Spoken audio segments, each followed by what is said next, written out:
नमस्कार दोस्तों।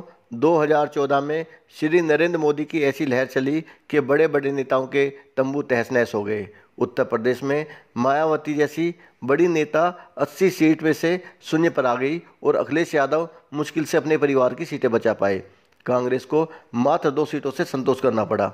देश के अधिकतर राज्यों में क्षेत्रीय दलों का लगभग यही हाल रहा।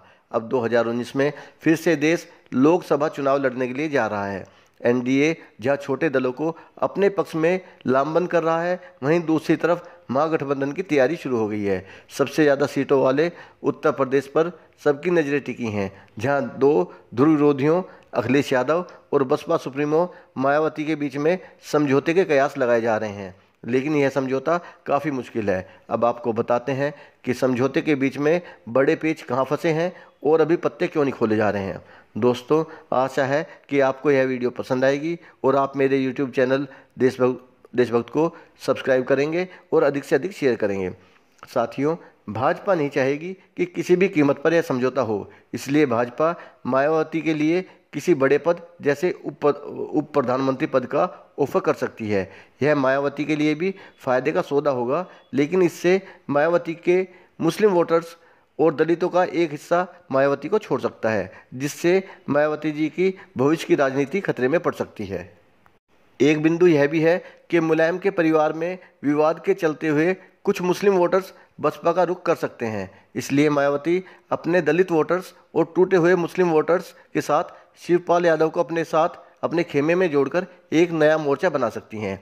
भाजपा सपा और बसपा के समझौते में बाधा डालने के लिए सीबीआई का इस्तेमाल भी कर सकती है, क्योंकि मायावती के ऊपर आय से अधिक संपत्ति के केस दर्ज हैं। भाजपा वह फाइल दोबारा खुलवाकर बसपा पर दबाव डाल सकती है कि वो समाजवादी पार्टी से दूरी बना के रखे।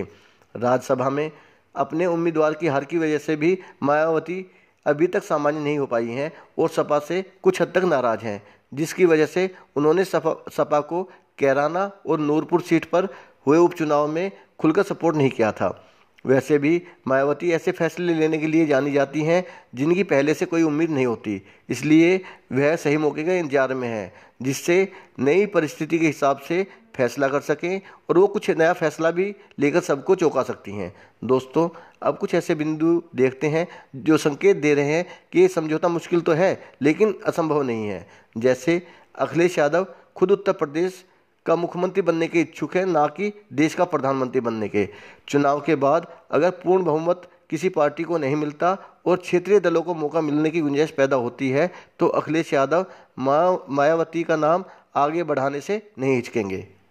दूसरे, अखिलेश यादव संकेत दे चुके हैं कि अगर दोस्ती करो तो दिल से करो। इसका मतलब सीटों के बंटवारे पर ज़्यादा अड़चन नहीं आएगी, क्योंकि अखिलेश यादव सीटों के मामले पे थोड़ा नरम पड़ सकते हैं। मायावती भी 2019 का चुनाव बिना किसी गठबंधन के लड़ने का जोखिम नहीं उठाएंगी और आज के समय में अखिलेश से विश्वसनीय साथी मिलने की ज़्यादा उम्मीद भी नहीं है।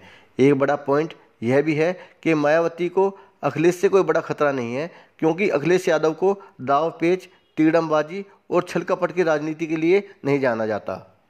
असलियत में अपना अस्तित्व बचाने के लिए जूझ रही समाजवादी पार्टी और बहुजन समाजवादी पार्टी दोनों जानती हैं कि अगर दोनों के बीच में समझौता नहीं हुआ तो नतीजे लगभग 2014 वाले ही होंगे।